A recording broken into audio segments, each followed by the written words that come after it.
Hello students, last week हमने किया था चैप्टर 1 जो आपकी बुक में चैप्टर 7 करके है। चैप्टर 1 हम लोग करना स्टार्ट कर रहे थे। हमने उसका मीनिंग किया था हेल्थ हैज़ार्ड और मॉडर्नाइजेशन की। हेल्थ के ऊपर कितना इफ़ेक्ट पड़ा है मॉडर्नाइजेशन का, ठीक है। क्या क्या नुकसान हमें मिले हैं मॉडर्नाइजेशन से, जो हम आजकल बहुत मॉडर्न हो गए हैं उसका हमें क्या नुकसान देखने को मिला है, ठीक है। तो सबसे बड़ा जो नुकसान हम लोग देखते हैं वो होता है पोल्यूशन। पोल्यूशन चाहे वो एयर पोल्यूशन हो, वाटर पोल्यूशन हो, नॉइज़ पोल्यूशन हो, न्यूक्लियर पोल्यूशन हो, सॉइल पोल्यूशन हो, कोई भी पोल्यूशन हो, पोल्यूशन हमारे ऊपर बहुत इफ़ेक्ट डालता है। हमारे ऊपर ही नहीं, मतलब एक ह्यूमन मेड, हम ह्यूमन बींग्स पे ही नहीं, एनिमल्स पे, प्लांट्स पे, इन सब चीज़ों पे, जो भी लिविंग क्रिएचर्स हैं उस सब के ऊपर पोल्यूशन का असर बहुत ज़्यादा होता है। ओके, तो वैसे तो ये ऐसा टॉपिक है जो आप बचपन से पढ़ते आ रहे हैं, फिर भी क्योंकि हमारे सिलेबस में है तो हमें उसे करना पड़ेगा। Okay, so pollution start. Our environment consist of air, water, land, plants, living creature and micro organism. आपको पता ही है कि हमारे एनवायरनमेंट में प्लांट्स हैं, एनिमल्स हैं, वाटर है, लैंड है, ठीक है, और बहुत सारे छोटे छोटे माइक्रो ऑर्गेनिजम्स हैं जो हमें दिखाई भी नहीं देते, ठीक है। क्योंकि आप ये कह सकते हो कि जो हमारा एनवायरनमेंट है, आप उसमें जो लगातार डिग्रेडेशन हो रही है एनवायरनमेंट की, उसका इफ़ेक्ट इन सब पे पड़ रहा है, उन सब की लाइफ पे, किस पे, प्लांट्स पे, एनिमल्स पे, हम ह्यूमन बींग्स पे, ठीक है। तो अब हो क्या रहा है कि the degradation of environment beyond certain limits is called pollution. जब आप ये कह सकते हो कि एनवायरनमेंट में डिग्रेडेशन, यानी कि आप ये कह सकते हो पोल्यूशन इतना ज़्यादा बढ़ जाता है, एक सर्टेन लिमिट होती है, उस लिमिट से भी ज़्यादा बढ़ जाता है कोई पोल्यूशन, किसी चीज़ की अधिकता ज़्यादा हो जाती है तो वो पोल्यूशन कहलाया जाता है, ठीक है। यानी एनवायरनमेंट में ना चाहने वाली चीज़ जब ज़्यादा हो जाती है तो उसे पोल्यूशन कहते हैं। वो पोल्यूशन किसी भी फील्ड में हो सकता है ना, ठीक है। In order to study the effect of pollution on our health we study these effect under the following categories. हम अपनी हेल्थ के ऊपर किस किस तरह से पोल्यूशन असर कर रहा है उनको 4 टाइप्स में डिवाइड करेंगे। होता तो एक फिफ्थ भी है, सॉइल पोल्यूशन जिसको हम कहेंगे, लेकिन चलिए वो आपके सिलेबस में नहीं दे रखा। ओके, सबसे फर्स्ट आता है एयर पोल्यूशन। हम एयर पोल्यूशन के बारे में पढ़ेंगे। सबसे पहले बचपन से पढ़ते आ रहे हो, छोटी क्लासेस से पढ़ रहे हो, इसके बारे में ऐसे लिखते हो पोल्यूशन के ऊपर, तो ये सब चीज़ें आप डेली लाइफ में देखते हो और सुनते हो। अभी कोरोना काल में एयर पोल्यूशन को आपको बहुत देखने को मिला कि पहाड़ियाँ दिख रही थी, आप जालंधर से शिमला की पहाड़ियाँ देख पा रहे थे, है ना। तो ये सब चीज़ें क्या थी, पोल्यूशन की वजह तो थी। जो स्मॉग की वजह से दिल्ली इतना जहरीला हो गया था, धीरे धीरे वो बिल्कुल साफ़ हो गया था, क्योंकि हम लोगों ने मोटर व्हीकल्स और अदर फैक्ट्रीज़ जो हम एयर पोल्यूशन करते थे वो सब करना कम कर दिया। तो धीरे धीरे क्या हुआ, अपने यहाँ पे एयर जो है वो क्लीन हो गई, आधी तो बीमारियाँ वैसे ही कम हो जाती हैं इसमें। ओके, चलिए स्टार्ट करते हैं एयर पोल्यूशन। एयर पोल्यूशन में अगर आप देखें तो एयर में कोई अकेली एयर ये नहीं कह सकते कि ये एक एयर है। हाँ, बहुत सारी गैसेस का मिक्सचर होता है जो एयर में होता है। नाइट्रोजन होती है 78%, ऑक्सीजन है 20.9%, आर्गन है 1% और कार्बन डाइऑक्साइड है 0.04%। अब ये बताने की ज़रूरत नहीं है कि ऑक्सीजन हमें ब्रीदिंग में हेल्प करती है और कार्बन डाइऑक्साइड हमारे, आप ये कह सकते हो, प्लांट्स को ब्रीदिंग में हेल्प करती है, वो ऑक्सीजन छोड़ते हैं हमारे लिए, ठीक है। चलिए आगे पढ़ते हैं इसमें। Apart from these gases air surround us contain water vapours. इस water vapours, carbon monoxide, suspended impurities and some other gases in very minute quantities। वो कहते हैं कि हवा में क्या है, हवा में आप ये कह सकते हो कि कार्बन मोनोऑक्साइड है, वाटर वेपर्स हैं, ठीक है, और बहुत सारी और भी इम्प्योरिटीज़ मिली हुई हैं, मिक्स होकर कुछ अलग सी गैसेस मिली हुई हैं, ठीक है। उन सब मिक्सचर को हम एयर कह देते हैं, ओके, जिसमें कार्बन मोनोऑक्साइड होती है, वाटर वेपर्स होते हैं और भी इम्प्योरिटीज़ होती है, डस्ट पार्टिकल्स वगैरह होते हैं, ठीक है। उसके बाद वो कह रहे हैं कि nitrogen and organ do not spot combustion और रेस्पिरेशन। कंबशन होता है कि किसी चीज़ को जलने में हेल्प करना, ठीक है। तो नाइट्रोजन और आर्गन जो ऐसी गैस है जो स्पॉट नहीं करती है हमारे, ना तो रेस्पिरेशन में, यानी हमें सांस लेने में उसकी ज़रूरत है, ना हमें, ना पौधों को, ठीक है, और ना जलने में मदद करती है। लेकिन फिर भी इसका ज़्यादा हाइजीनिकली इफ़ेक्ट हमारे ऊपर नहीं पड़ रहा, क्योंकि ये क्या कर रही हैं कि हमें ज़्यादा नुकसान नहीं दे रही हैं, फ़िलहाल हम ये माने तो। जबकि oxygen, carbon dioxide, carbon monoxide, water vapours और अदर जो इम्पोर्टेंट पार्टिकल्स हैं वो हमारे ऊपर बहुत असर करते हैं, सभी लिविंग थिंग्स के ऊपर ज़्यादा असर करते हैं। जैसे ऑक्सीजन की हमें ज़रूरत रहती है क्योंकि हम सांस लेते हैं, ठीक है, और एनिमल्स को ज़रूरत रहती है कार्बन डाइऑक्साइड की क्योंकि वो उससे खाना बना रहे होते हैं, ठीक है। उसके बाद आता है कि कार्बन मोनोऑक्साइड का क्या रोल है। अब कार्बन मोनोऑक्साइड आप कह सकते हो कि एक ऐसी गैस है जिसका जो हमारे लिए एक पॉइजन का काम करती है। अगर उसका 0.05% भी एटमॉस्फेयर में हमारे नज़दीक है तो वो हमारे लिए एक डेंजरस थिंग है। कार्बन मोनोऑक्साइड जो हमारे लिए बहुत नुकसानदायक चीज़ है, ठीक है, क्योंकि उसका उन्होंने कहा है कि कितना हो वो हमारे लिए फेटल है। अगर उसका 0.05% यानी आधे का 1% का भी आधा अगर हमारे पास है तो इट मीन्स वो हमारे लिए नुकसानदायक है। कौन सी ध्यान रखना? Carbon monoxide. ऑक्सीजन और कार्बन डाइऑक्साइड भी एक लिमिट तक होनी चाहिए हम लोगों के लिए, बट एनिमल्स को तो उसकी ज़रूरत, प्लांट्स को तो उसकी ज़रूरत पड़ती रहती है, ठीक है। ह्यूमन बींग्स को ठीक है ऑक्सीजन चाहिए होती है, बट प्लांट्स को कार्बन डाइऑक्साइड की ज़रूरत पड़ती है, पर वो हमारे लिए उतनी ज़्यादा ऑक्सीजन प्योरीफाई करके भेजता है। ओके, आगे आ रहा है। Suspended impurities in the air include particles of dust, coal, seed of plants, particles of cotton and wool, germs of disease like tuberculosis, smallpox, scarlet fever, large number of harmless bacterias. वो कहते हैं और क्या होते हैं, देखो ये मैंने बताया आपको, नाइट्रोजन होती है, ऑक्सीजन होती है, आर्गन होती है, कार्बन डाइऑक्साइड होती है, कार्बन मोनोऑक्साइड होती है, ये सब चीज़ें हैं। लेकिन और क्या क्या चीज़ें हैं उसके अंदर, किसके अंदर? हमारे एयर में। हमारे एयर में बहुत सारे डस्ट पार्टिकल्स हैं, कोल है, कोल के पार्टिकल्स हैं, कोल नहीं मतलब कोल के पार्टिकल्स हैं। अच्छा, सीड्स ऑफ प्लांट्स, जो प्लांट्स के सीड्स हैं उनके पार्टिकल्स मिले होते हैं, कॉटन के पार्टिकल्स मिले हैं, वूल के पार्टिकल्स में बहुत सारे जर्म्स मिले हैं। जैसे अभी हम कह रहे हैं ना कि हमें कोरोना में मास्क लगा के घूमना चाहिए, क्यों?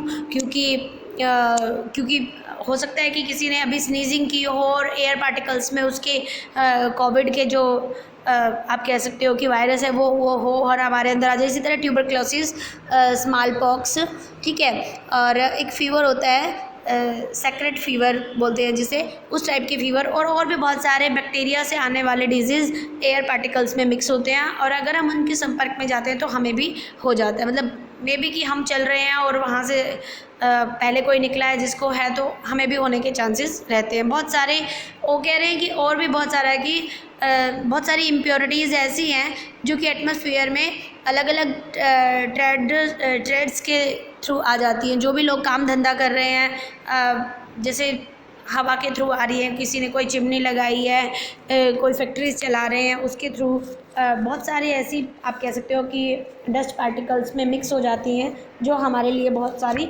नुकसानदायक होती हैं, ठीक है।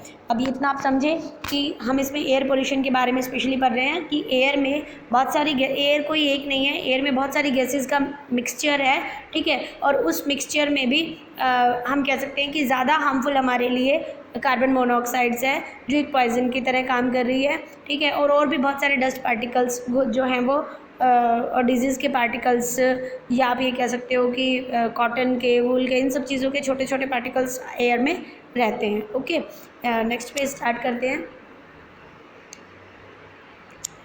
जी। उन्होंने कहा कि अब जो प्लांट्स हैं, एनिमल्स हैं और ह्यूमन बींग्स हैं, उन सब में पोल्यूशन के कारण बहुत सारे डिजीज़ हो रही हैं। वो डिजीज़ कौन कौन सी हो सकती हैं, या किस टाइप का पोल्यूशन, किस टाइप से पोल्यूशन जो है वो डिजीज़ लाने का कारण करता है। The main source of air pollution, पता ही है आपको, बताने की ज़रूरत तो है नहीं, फिर भी हम कर लेते हैं। सबसे पहले है all ordinary cases of combustion मतलब बताया था ना कि जो कोई भी जलने वाली चीज़ में हेल्प करने वाला, burning of coal, gas, wood, cow dung etcetera.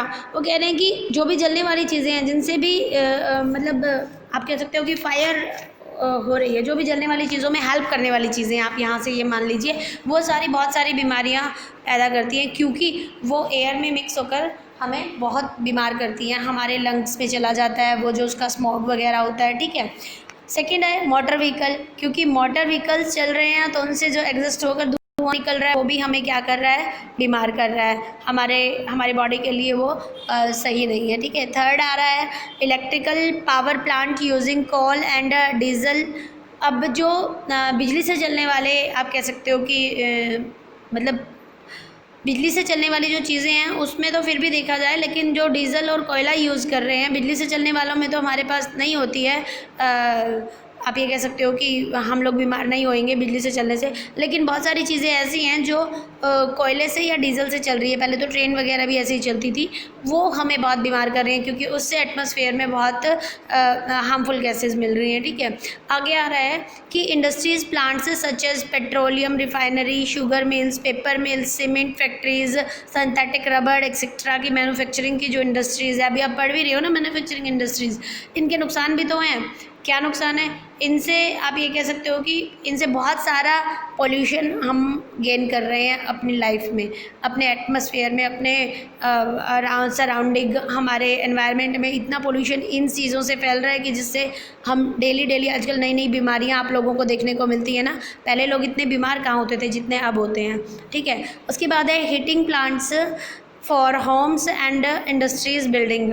जो भी घरों में या इंडस्ट्रीज़ में जो भी चीज़ें गर्म करने के लिए चाहिए होती हैं, जिनसे एनर्जी चाहिए होती है, आग निकलती है, आप एक तरह से ये कह सकते हो, वो सारी चीज़ें एयर पोल्यूशन फैलाती हैं। ओके, पेस्टिसाइड्स जो हम एग्रीकल्चर के लिए यूज़ कर रहे हैं, खेतों में डाल रहे हैं, उनसे भी क्या हो रहा है, वो भी हवा में मिक्स हो रही हैं धीरे धीरे से, और उससे भी एयर पोल्यूशन हो रहा है। ठीक है, ब्रीदिंग ऑफ एनिमल्स। अब एनिमल्स जब ब्रीथ कर रहे हैं तो उससे भी एयर पोल्यूशन हो रहा है, क्योंकि हम लोग तो ऑक्सीजन ले रहे हैं बट वो क्या छोड़ रहे हैं हमारे लिए वो कार्बन डाइऑक्साइड छोड़ रहे हैं। ठीक है, decay of plants and animals. जो गलने सड़ने के बाद प्लांट्स जो गल सड़ जाते हैं, ठीक है, वो मैन्योर बना रहे हैं, लेकिन उनसे एक अजीब सी स्मेल आती है ना, इट मीन्स वो भी हमारे लिए हार्मफुल है। ओके, उसके बाद है नेचुरल पोल्यूशन। जो पोल्यूटेंट होते हैं जैसे डस्ट में जो मैंने बताया था मिले होते हैं, जो नेचर ने मिला दिए, मे बी कहीं पे लैंडस्लाइड हुई, कहीं पे अर्थक्वेक आया, कहीं पे फ्लड आया, तो वो जो नेचुरल डिज़ास्टर के कारण जो भी पोल्यूशन हुआ वो सब भी नेचुरली हमारे पास है। तो देखो कितने सारे कोज हो गए पोल्यूशन के, किसके? एयर पोल्यूशन के। ठीक है, अब एयर पोल्यूशन और भी बहुत सारी चीज़ें हैं। होता क्या है एयर पोल्यूशन? एयर पोल्यूशन को आप कह सकते हो कि एक तरह से air pollution takes place mostly due to the release of toxic waste products of vehicles industries into the air in the form of smoke, dust, chemicals. अब हवा में जो टॉक्सिस मिल जाते हैं, ठीक है, जो भी मतलब आप कह सकते हो कि जो भी जहरीली चीज़ें मिल जाती हैं, चाहे वो स्मोक हो, चाहे वो डस्ट हो, चाहे वो केमिकल्स हो, वो सब एयर पोल्यूशन का रूप है। ठीक है, the waste products release into the air are mostly carbon dioxide, carbon monoxide, oxides of sulphur etcetera from the smoke और fumes of and dust particles contain lead, carbon and silica etcetera. वो कह रहे हैं कि हवा में बहुत सारी ऐसी चीज़ें जो मेनली मिलती हैं, आपको यहाँ से रीड करना है। ओके, हवा में बहुत सारी ऐसी चीज़ें, मतलब धुएं के साथ जो भी हम लोग छोड़ रहे हैं, जैसे कार्बन डाइऑक्साइड है, कार्बन मोनोऑक्साइड है, सल्फ़र है, मतलब सल्फ़र ऑक्साइड मान लो। ठीक है, और ये जो धुएं में या धूल में मिक्स करके छोड़े जाते हैं ना, ये सारे हमारे लिए बहुत हार्मफुल है, जिसमें कि आप कह सकते हो कि और क्या क्या चीज़ें आ रही हैं इसमें।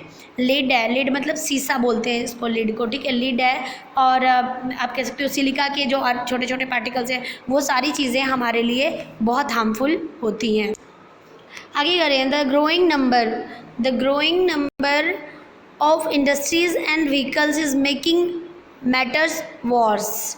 Large quantity of carbon monoxide, lead, sulfur oxide and hydrocarbon thrown into atmosphere by petrol diesel engines have increased। अब और भी ज़्यादा प्रॉब्लम हो जाती है जब पेट्रोल वगैरह से चलने वाले जो भी व्हीकल्स हैं, या जो भी जिस भी इंडस्ट्री के इंजन्स हैं, उन सब से और ज़्यादा क्या निकल रही है? कार्बन मोनोऑक्साइड निकल रही है, लीड निकल रहा है, सल्फर ऑक्साइड निकल रहा है, हाइड्रोकार्बन वेस्ट निकल रहा है, जो हमारे एनवायरनमेंट को और ज़्यादा पोल्यूट कर रहा है, जो हमारे लिए बहुत डेंजरस लेवल हो जा रहा है। ठीक है, air pollution is modern time is depleting the ozone layer. अब ओजोन लेयर जो हमारी है, ओजोन लेयर का मतलब है कि हमारे अर्थ के चारों तरफ नहीं, हमारे अर्थ के ऊपर वाले हिस्से में जहाँ से सनलाइट हमारे पास आ रही है, वहाँ पे आप ये कह सकते हो कि एक लेयर बनी हुई है अपने आप से, एयर की एक लेयर है, ठीक है, उसे ओजोन लेयर कहते हैं। उससे डायरेक्ट जो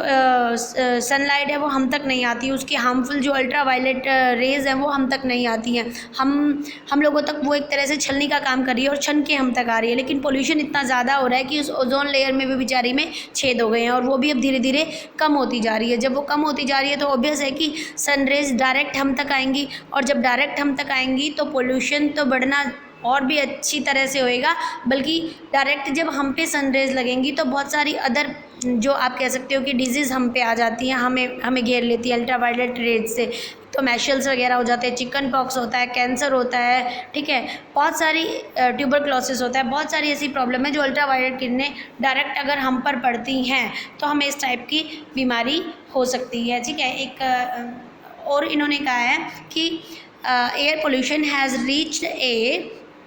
reached a critical stage in many countries of the world। अब तो एयर पोल्यूशन आप नहीं, उससे ऊपर वाला हमारा रह गया है, शायद ऊपर वाला स्टेंजा हमारा रह गया, हम उसको कंटिन्यू करते हुए चलते हैं जी। वो कह रहे हैं toxins material in air can cause headache, breathlessness, respiratory tract irritations and many lungs troubles like chronic bronchitis, asthma and cancer etcetera, ठीक है, लंग्स कैंसर एक्सेट्रा। वो कह रहे हैं कि अब हवा में लगातार इतनी ज़्यादा आप कह रहे हो कि टॉक्सिस मिलते जा रहे हैं, इतनी ज़्यादा जहर एक तरह से कह सकते हो टॉक्सिस को, कि जहर में जा रहा है कि हमें बहुत सारी अदर प्रॉब्लम्स होती जा रही है। हेडेक होता रहता है, सिर में दर्द, जैसे ब्रीथलेसनेस होता रहता है, सांस लेने में तकलीफ होती है, रेस्पिरेटरी सिस्टम में इरिटेशन होती है, हमारे लंग्स में बहुत सारी प्रॉब्लम्स हो सकती है, और एक तरह से हम कह सकते हैं कि हमें ब्रोंकाइटिस कोई आप कह सकते हो एक बीमारी है वो हो जाती है, अस्थमा हो जाता है, हमें लंग्स का कैंसर हो जाता है। तो बहुत सारी ऐसी बीमारी हैं जो एयर पोल्यूशन से हम पे पहुंचती हैं। The old people, children, persons having chronicle respiratory, और जो बूढ़े लोग हैं और जो बच्चे हैं उनको क्रोनिकल रेस्पिरेटरी यानी सांस लेने में लगातार दिक्कत हो सकती है, ठीक है। लीड पॉइजन, अब ध्यान से सुनिएगा, lead poison is particularly dangerous for the children as it can result in low intelligent IQ जी। ध्यान से सुनिए। एंड बिहेवियर डिफ़िकल्टीज़, जो लीड पॉइजन है, मतलब हमारे पता नहीं चलता, लेकिन हमारे एटमॉस्फेयर में लीड होता है, सीसा बोलते हैं जिसको, लीड मिक्स हो रखा है बहुत सारा एयर पार्टिकल्स में, और जब वो मिक्स होता है तो हम इस टाइप का आप कह सकते हो पोल्यूशन होता है कि बच्चों की IQ लेवल और उनका बिहेवियर बहुत चेंज हो जाता है, मतलब उनका IQ लेवल बिल्कुल डाउन हो जाता है, उनकी मेमोरी एकदम से डाउन चली जाती है। तो इस टाइप की प्रॉब्लम्स भी हमें फेस करने को मिलती है। Air pollution has reach a critical stage in many countries. World में एयर पोल्यूशन बहुत क्रिटिकल स्टेज में आया हुआ है, बहुत आप कह सकते हो कि बहुत हानिकारक हो चुका है इस टाइम पे। इन इंडिया में भी अगर आप देखते हैं तो हालत बहुत गंभीर है। आपको पता ही है कि दिल्ली में पीछे बहुत सब जगह पे पोल्यूशन के कारण स्मॉग जैसा लगता था, धुआं लगता था, बिल्कुल रोशनी नहीं दिखती थी वहाँ पे, ठीक है। दिन में भी लाइटें जलानी पड़ती हैं, वो ठंड के मौसम में जो फॉग होती है उसके कारण नहीं था, बल्कि आप ये कह सकते हो कि जो पोल्यूशन से जो धुआं हुआ था उसके कारण था, ठीक है। अब होता क्या है कि हम कुछ स्टेप फॉलो कर सकते हैं जिससे कि हम इस हज़ार्ड से बच सकते हैं, मतलब इस संकट से हम बच सकते हैं। हमें कुछ स्टेप फॉलो करने चाहिए। पहले ग्रोइंग मोर ट्रीज, सबसे पहली इंपॉर्टेंट बात है कि हमें ज़्यादा से ज़्यादा पेड़ लगाने चाहिए, क्योंकि पेड़ लगाएंगे तो हमारी एयर को वो क्लियर करते रहेंगे, हमें ऑक्सीजन ज़्यादा प्रोवाइड करते रहेंगे, ठीक है। उसके बाद है by minimise the burning of cow dung and wood etcetera. हमें इन चीज़ों पर जलाने पे एक तरह से बैन लगाना चाहिए कि जो गोबर के उपले या कोयले को जलाने वगैरह का काम है वो हमें कम करना चाहिए, क्योंकि इसी से ज़्यादा पोल्यूशन फैल रहा है, ठीक है। उसके बाद हमारे जो पुराने व्हीकल्स हैं, नेक्स्ट फेज़ पे आएगा, उसके बाद आ रहा है कि हमारे जो पुराने व्हीकल्स हैं उनको हमें एक तरह से हटा देना चाहिए, बल्कि उसकी जगह पे हमें नई जो CNG मोटर्स होती हैं ना उनको यूज़ करना चाहिए। अब CNG में क्या होता है कि पोल्यूशन के चांस बिल्कुल कम होते हैं, होते ही नहीं हैं, ठीक है। उसके बाद आ रहा है कि हमें अपने जो कारखाने यानी कि जो हमें अपनी फैक्ट्रीज़ लगानी चाहिए ना, उसमें से भी बहुत सारे टॉक्सिस निकलते रहते हैं, वेस्ट निकलती रहती है, तो हमें उनकी जो चिमनियाँ हैं वो फैक्ट्री के बहुत ऊपर लगानी चाहिए, जो एग्जॉस्ट पाइप लगा के, और उसके बाद ऑटोमोबाइल से उसको हम ये कह सकते हैं कि हमें ऑटोमोबाइल्स जो इंस्ट्रूमेंट है वो लगाने चाहिए ताकि एयर को हम क्लीन कर सकें, ठीक है। और उसके बाद आ रहा है by adopting proper method of by adopting proper method of solid waste disposal in village town and cities.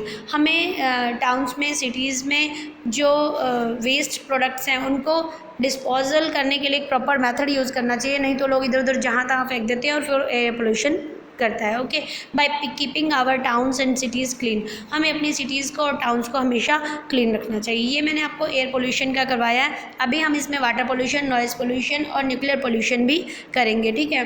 लेकिन ये बेसिक चीज़ें हैं, आप बचपन से पढ़ते आ रहे हैं, ठीक है, इसमें कोई डरने वाली बात नहीं है, ईजिली इसको पढ़ लीजिएगा। लास्ट में इस चैप्टर के कल मैं कोशिश करूँगी आपको क्वेश्चन आंसर प्रोवाइड करवा दूँ। Okay, till then thank you.